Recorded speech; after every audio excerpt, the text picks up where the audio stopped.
2002년 한일 월드컵 기억하시죠? 온 나라가 떠들썩했었던 그 한일 월드컵. 목표는 16강이었습니다. 늘 지금도 마찬가지고요. 16강이 그 강호들 사이에서 참 쉽지가 않지요. 16강이 목표였었는데 그때 그 목표에 진출했어요. 16강에 어렵게 진출을 했었을 때에 그때 감독이었던 히딩크 감독한테 이제 인터뷰를 하는데 그 감독이 이렇게 말합니다. 우리의 1차 목표는 달성했습니다. 그러나 우리는 아직도 배고픕니다. 그런 말을 했어요. 승리에 배고프다라는 말을 했고요. 그 배고픔의 갈망은요, 현실이 돼갖고 16강만이 아니라 8강을 넘어 4강까지 올라갔던 기적을 이뤄내지 않았습니까? 당시 우리나라 응원 슬로건이 뭐였어요? 꿈은 이루어진다 였어요. 꿈을 꾸고 그 꿈에 대한 열정, 갈급함을 가지니까 그 꿈이 현실이 되더라고 하는 것입니다. 그걸 체험했어요. 그 체험이 우리에게 희망을 갖게 했고요.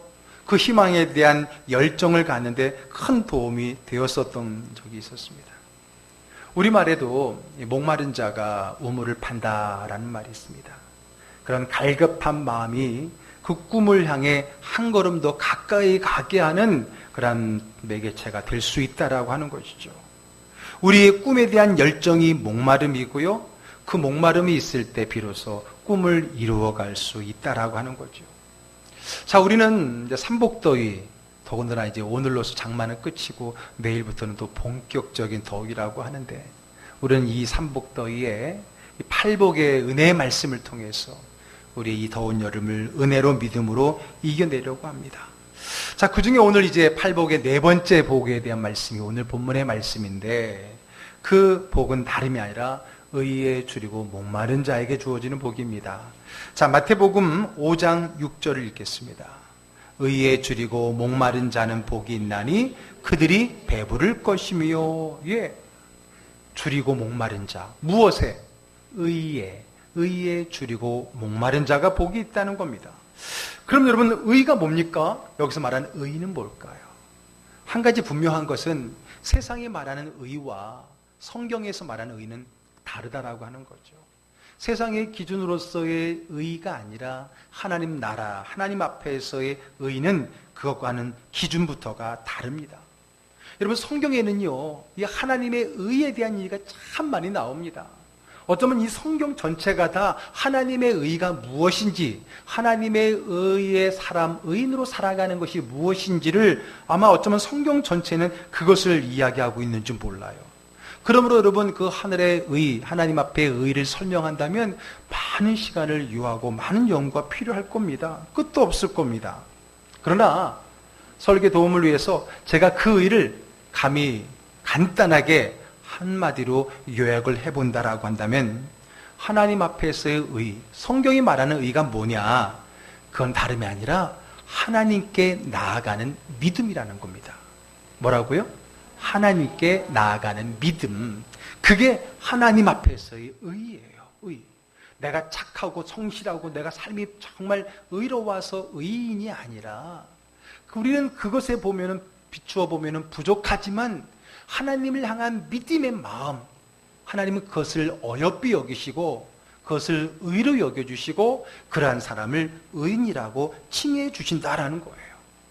자, 로마서 4장 5절을 읽어볼게요. 이를 아니할지라도 경건하지 아니한 자를 의롭다 하시는 이를 믿는 자에게는 그의 믿음을 의로 여기시나니.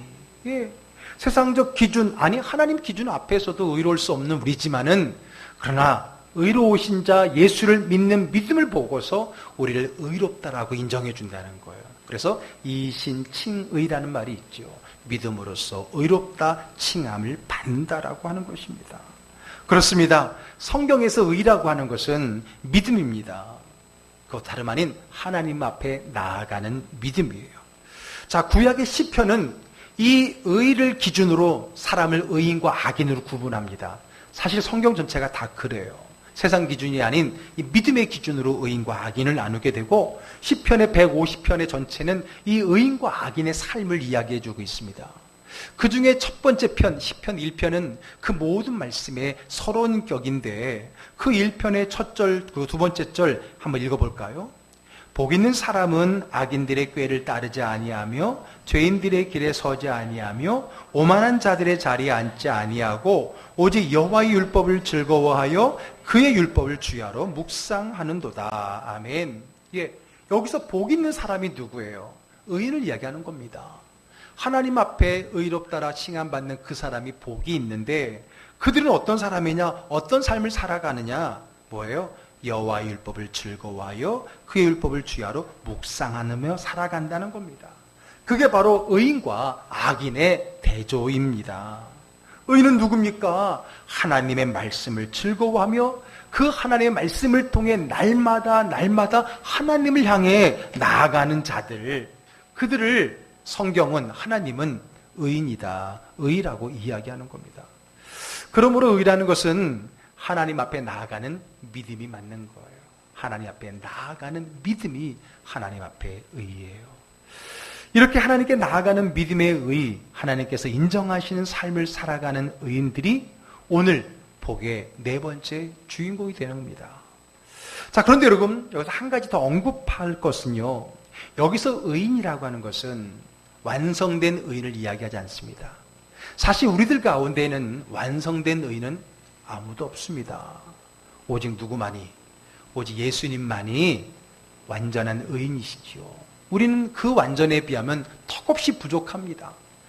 그렇기 때문에 우리 하나님께서 우리를 향하여서 의라고 말해주시고 우리를 의인으로 칭해주시는 그것은 우리가 생각하는 완전한 기준의 의의가 아니라 그 하나님을 바라보면서 오늘 부족하지만 그것을 향해서 조금씩 발을 내딛는 그런 모든 성도를 가리켜서 우리 주님은 의인이라고 말해주신다는 거예요.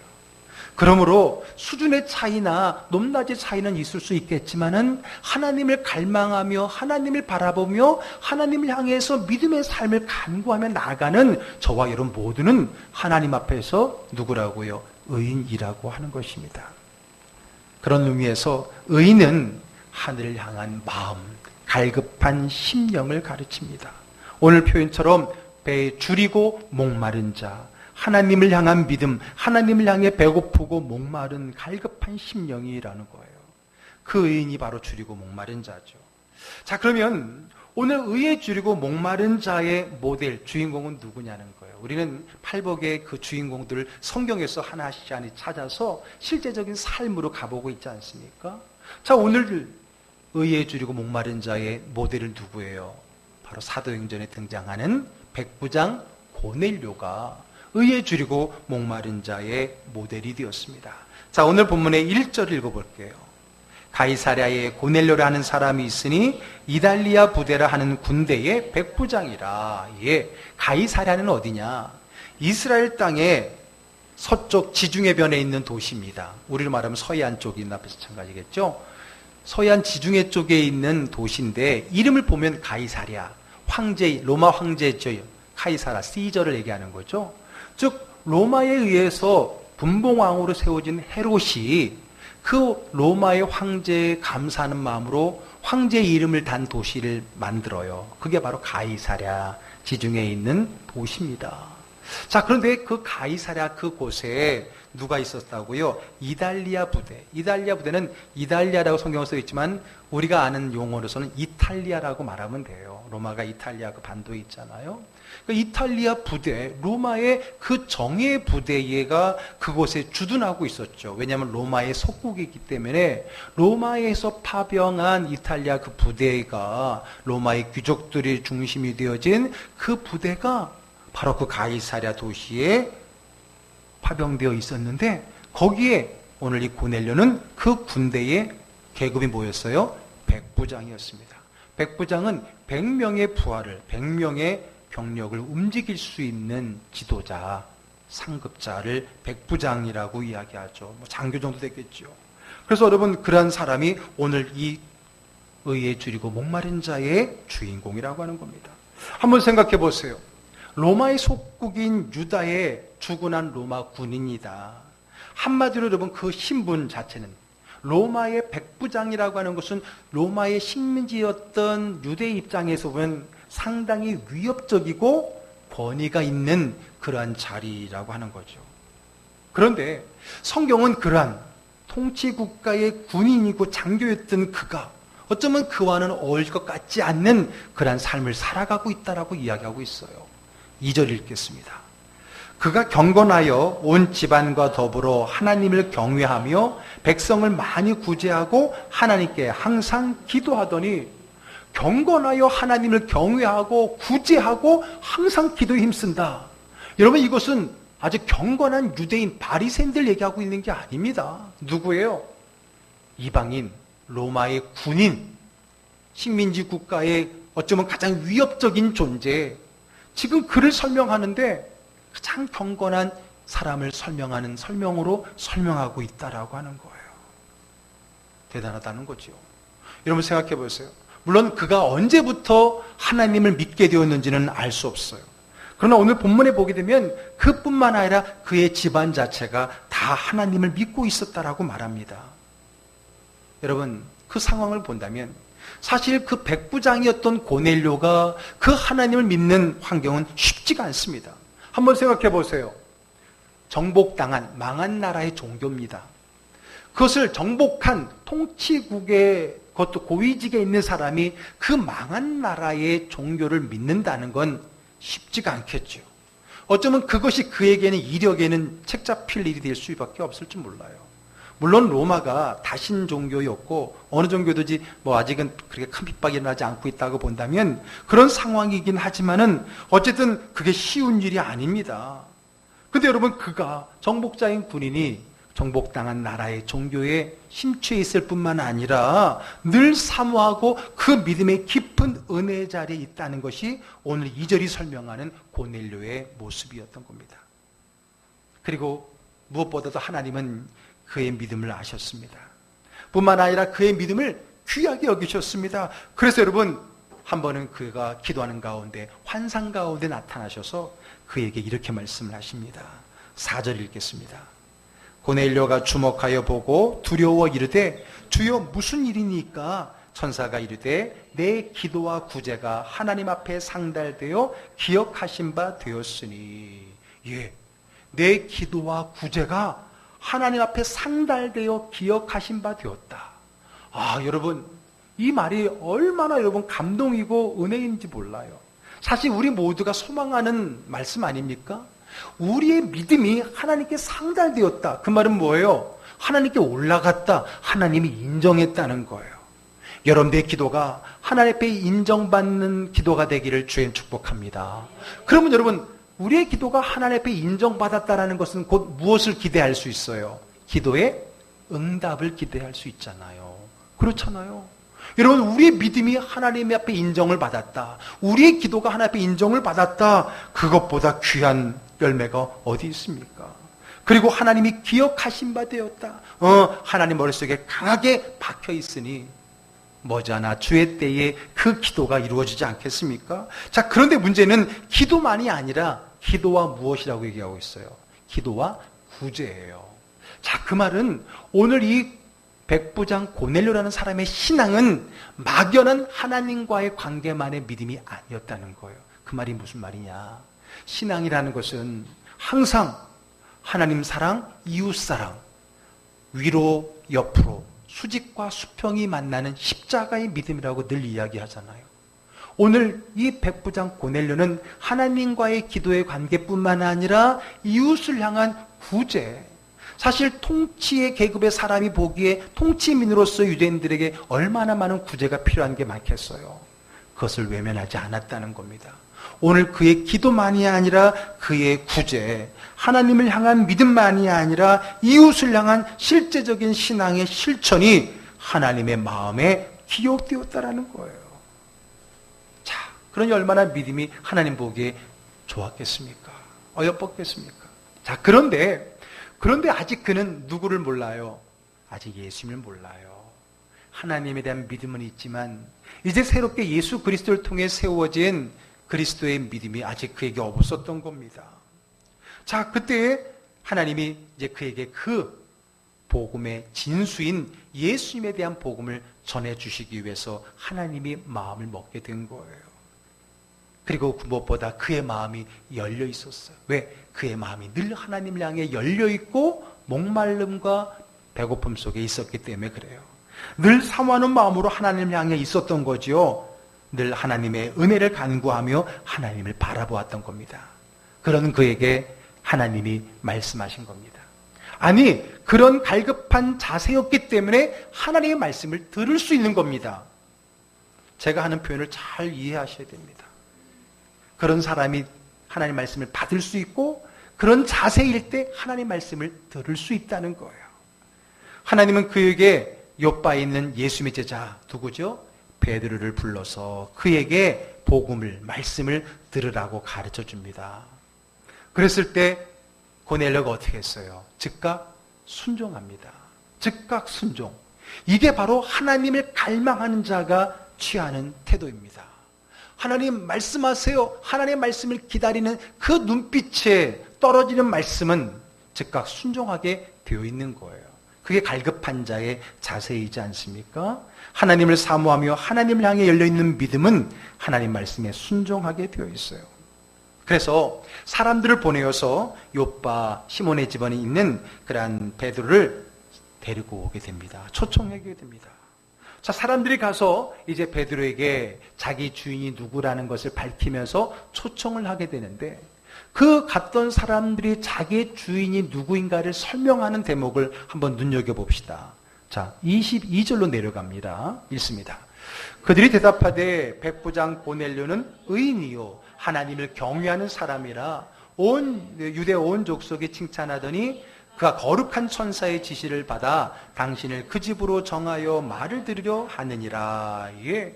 자, 우리 주인, 우리를 보낸 분이 누구냐 하면 의인이요 하나님을 경외하는 사람이다. 하나님 믿는 사람이라는 얘기예요. 그러므로 여러분, 의인이요 하나님을 경외하는 자라는 말은 같은 말인 거예요. 우리 앞부분에 정리했잖아요. 뭐가 의라 했어요? 세상에서 선한 일을 많이 하는 사람이 의인이야? 아니에요. 성경의 기준은 하나님을 향한 믿음이 의인의 기준이라 그랬잖아요. 그러니까 하나님을 경외하는 자가 곧 의인이라는 거죠.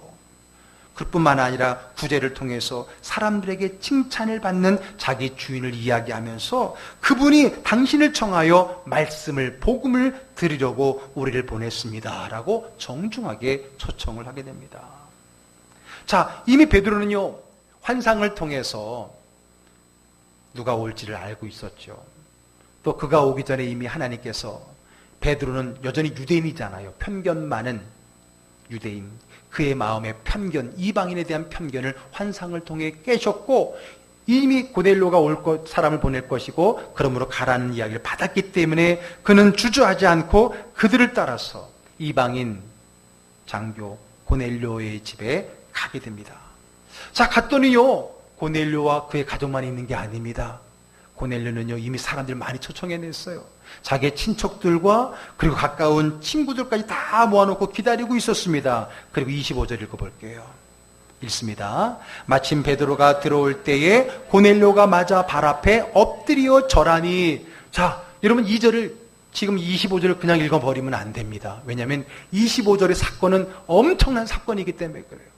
지금 초청해서 들어온 베드로를 보자마자 고넬료가 엎드려 무릎을 꿇고 엎드려 절했다는 거예요. 그게 뭐가 이상하냐고요? 정말로 이상하죠. 한번 생각해 보세요. 지금 망한 나라 식민지 국가에 한 이름 없는 백성이 들어오고 있는데, 국민이 들어오고 있는데 거기에 그 나라를 통치하는 로마의 황제 이름으로 통치하고 있는 그 통치 국가의 장교가 그 앞에 무릎을 꿇고 절한다고요?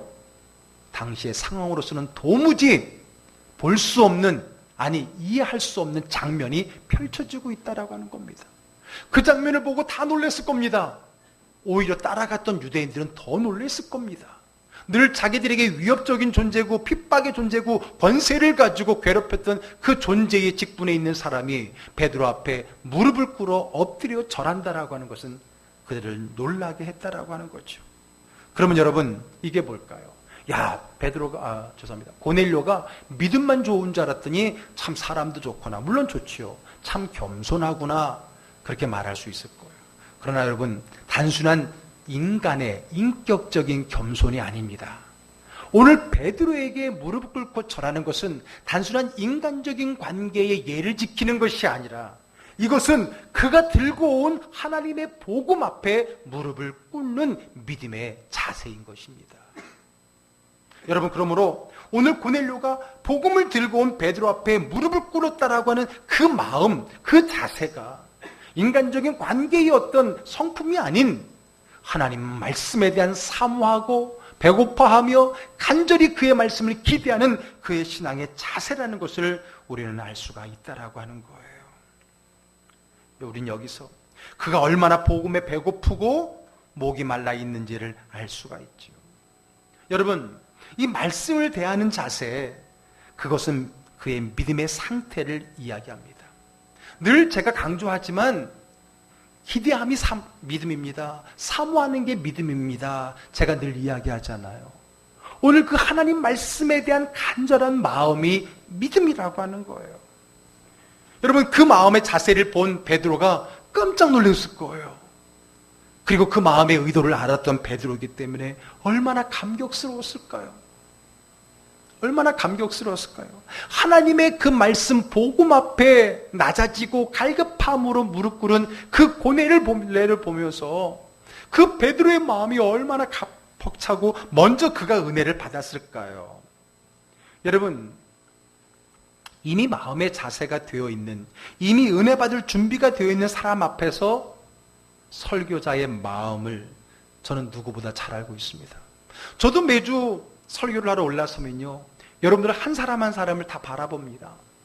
그랬을 때 여러분 한 사람 한 사람이 말씀에 대한 사모하는 마음, 간절한 마음으로서 무릎을 꿇고 엎드리는 건 아니지만은 그 마음이 하나님 마음을 향해서 간절히 열려있는 마음을 볼 때에 설교자인 저 자신부터가 은혜를 받게 됩니다.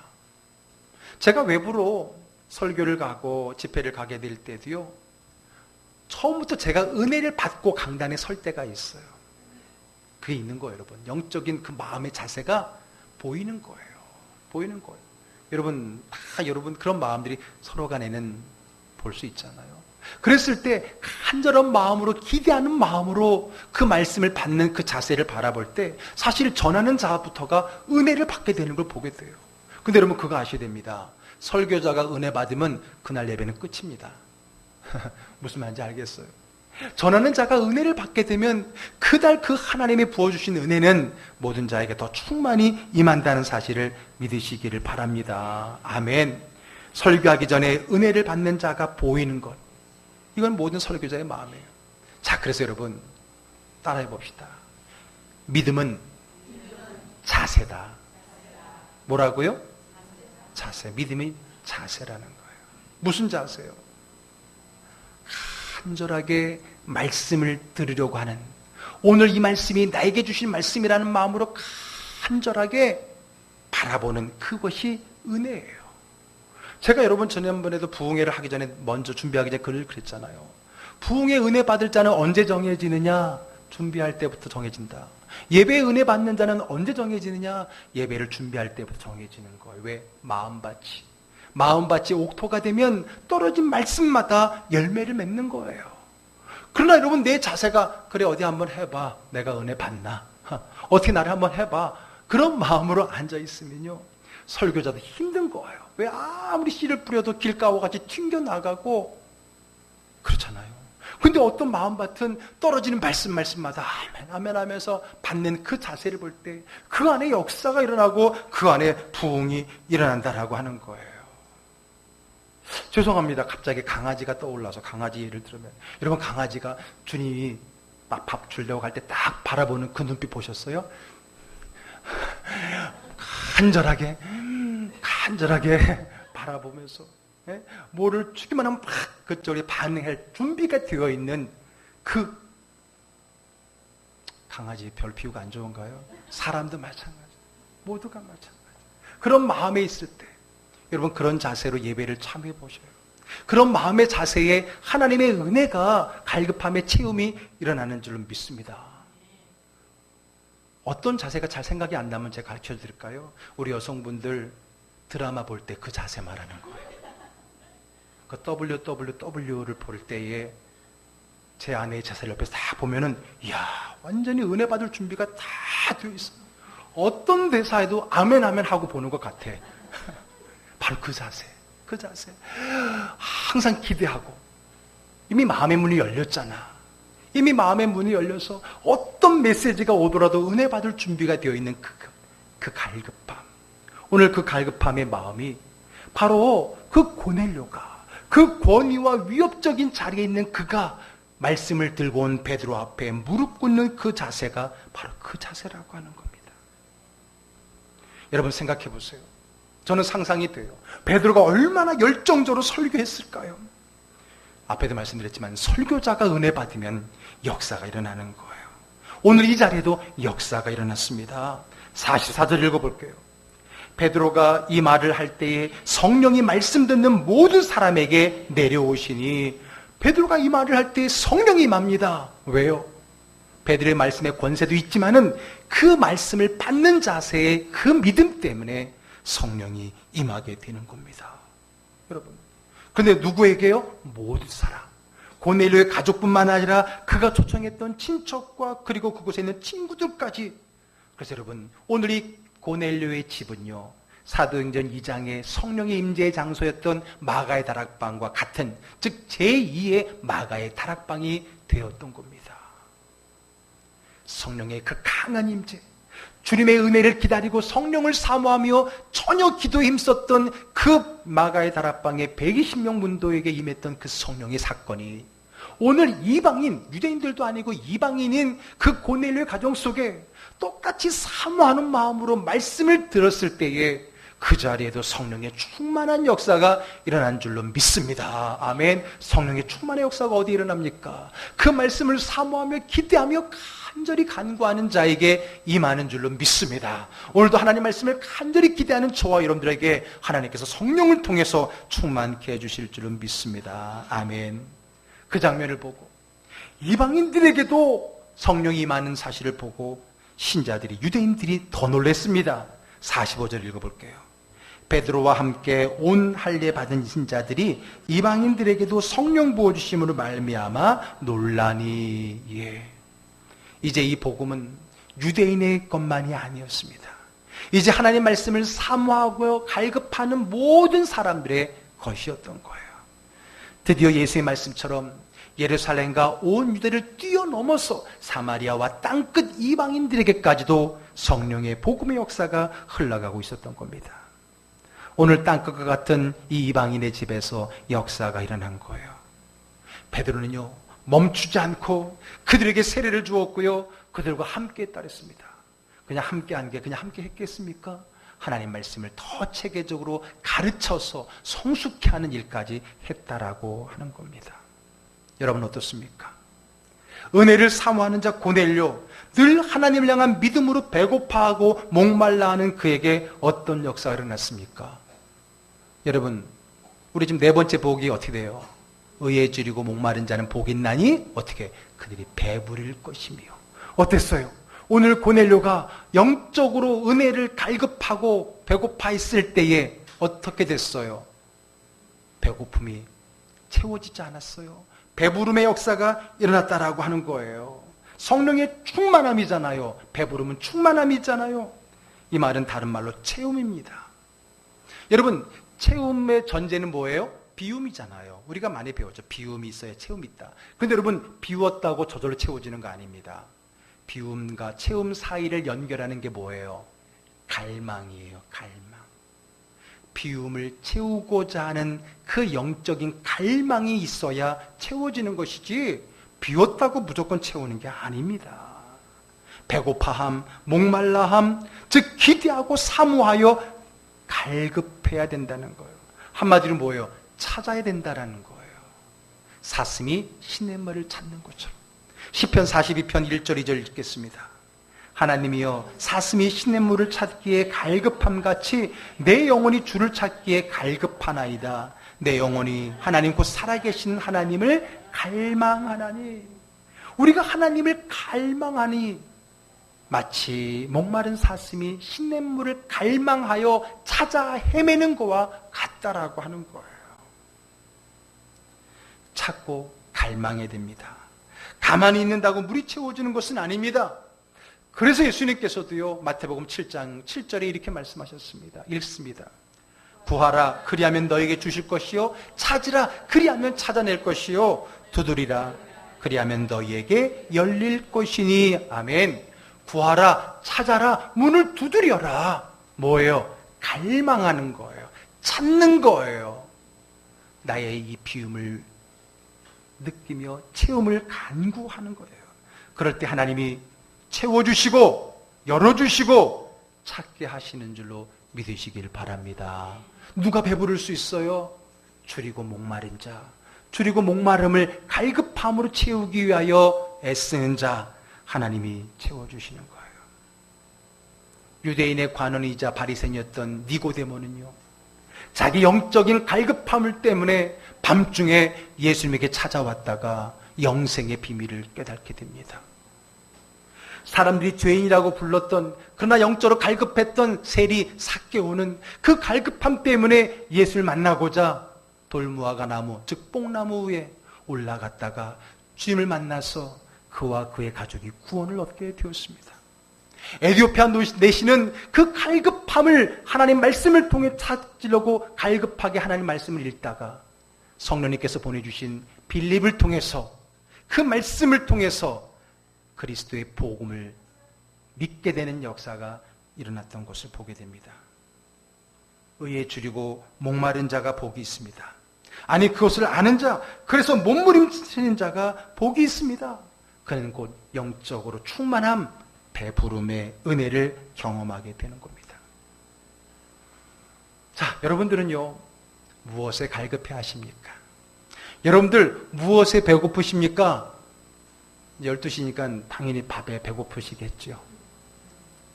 그러나 여러분들의 삶이 그 밥 배고픔의 삶만으로 끝나버리면 너무 험하지 않습니까? 여러분들에게는 어떤 갈증이 있습니까? 어떤 사람에게는 물질에 대한 갈증이 너무 많아요. 그것을 위해서 자기 삶을 투자하고 애쓰고 수고합니다. 어떤 사람은 지적 갈증이 많아요. 배움에 노력을 하죠. 어떤 분들은 자식에 대한 갈증이 많아요. 어떤 사람들은 명예에 대한 갈증이 많아요. 여러분, 내게 어떤 갈증이 있느냐라는 것은 내가 어디에 힘을 쏟느냐, 내 삶이 어느 부분에 많이 할당되어 있느냐라는 것을 보면 아는 거예요. 그것이 그 사람이 무슨 갈급함이 있는지, 그 사람의 삶이 어디로 가고 있는지를 우리는 추측해 볼 수가 있는 것입니다. 자신을 돌아보세요. 여러분들은 무엇에 갈급해 있고 무엇을 찾아 그리 열심히 달려가고 있습니까? 그것이 썩지 아니할 영생, 성령, 하나님을 향한 갈망이 되기를 주의 이름으로 축복합니다. 여러분, 어떤 마음으로 이 주일 예배를 오셨습니까?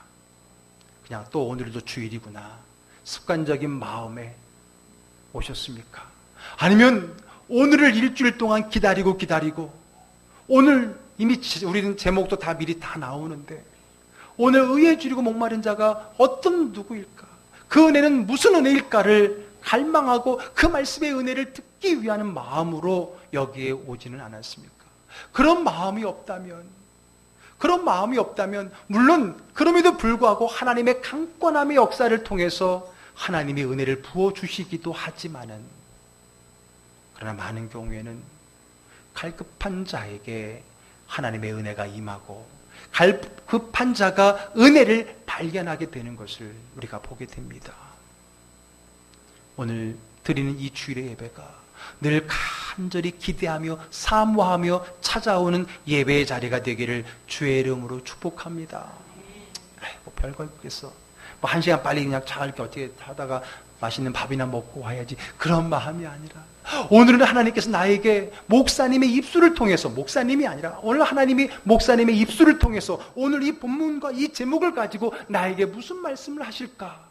오늘 그 말씀은 내가 앞으로 살아갈 한 주간, 아니 남은 삶의 지침이고 정답일 텐데 과연 어떤 것일까를 궁금해하고 사모하고 기대하면서 나와서 드리는 예배자와 아무런 생각 없이 그냥 앉아있는 예배자는 저는 분명 다를 거라 생각해요.